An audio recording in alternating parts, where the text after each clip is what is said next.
Hey Seth, thanks for doing this.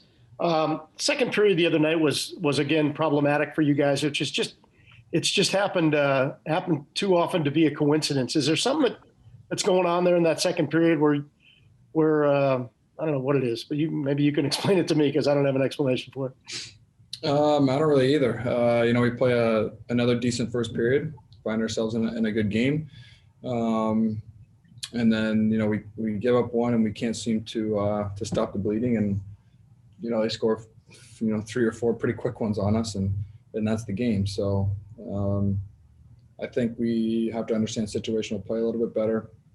When things don't seem to be going our way or they're gaining momentum to keep it a little more simple and get pucks deep and not feed them free transition, free goals, free chances.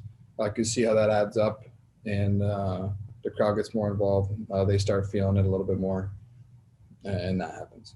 So you faced a situation theoretically tonight, where all of a sudden they get one. How do you put the tourniquet on and stop the bleeding right there? And maybe, I don't know, it's instilling some changes or whatever, but how do you stop it right there? Well, especially against a good team like Florida, I think, that next shift is so important in the little details, whether it's, wall play, winning that battle and playing in their zone, whether it's a solid forecheck and getting a couple shots on net, just doing the little things, I think, after they score to really to calm it back down and try to gain the momentum back on your side is something that we need to be a little better at, especially tonight against this team.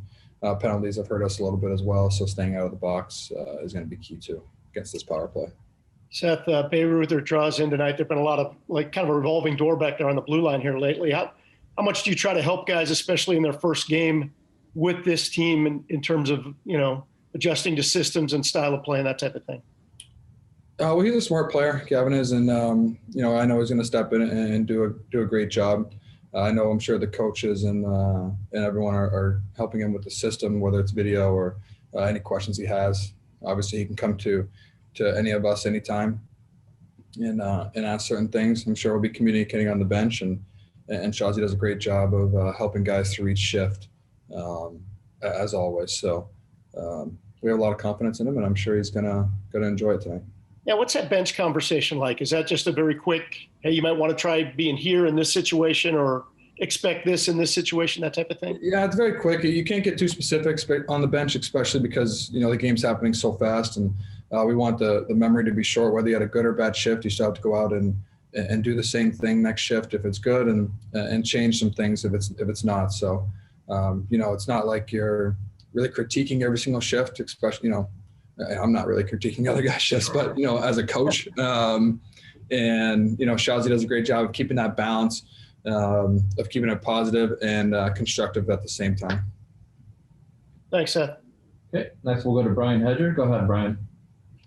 Hey, Seth, bear with me with a corporate term here, but quality control, I guess I would use for these last 10 games.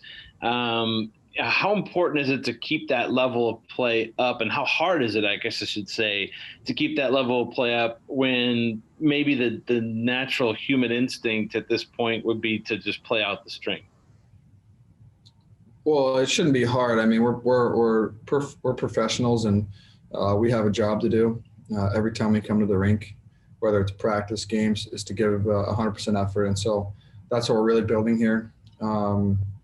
We want to build this and to back up to where we were. And that starts with work ethic. It starts with, planning for your individual game, but also for the guy next to you in the room.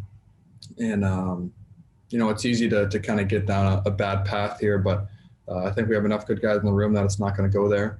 Whether we win or lose every single game the rest of this year, it's not going to be from lack of effort and lack of unselfish play. I would imagine to a certain extent that's an individual thing as well. Like, just you have pride as an individual professional athlete. But is there also some measure of the leadership group, reinforcing what you just said there? Always. You can talk about it, but until, I think you have to go out there and do it. You have to show the guys in the room that you're willing to do it, even in a situation like this every single night. So I think that, little things such as blocking shots, not being scared. Like I said, blocking shots is a big one for me. Winning little battles, not be afraid to get your nose in there. And, it sucks when you have nothing to play for, but like I said, that's something we can all control is how hard we work and how hard we work for each other. When you look at these last 10 games or so, I mean, obviously, no Foligno, no Savard, those guys were big parts of your leadership group. But is this also an opportunity for you guys to kind of work on that and know that, hey, they're not here. This thing's got to move forward at some point, right? I mean, is it an opportunity for leadership as well? For sure.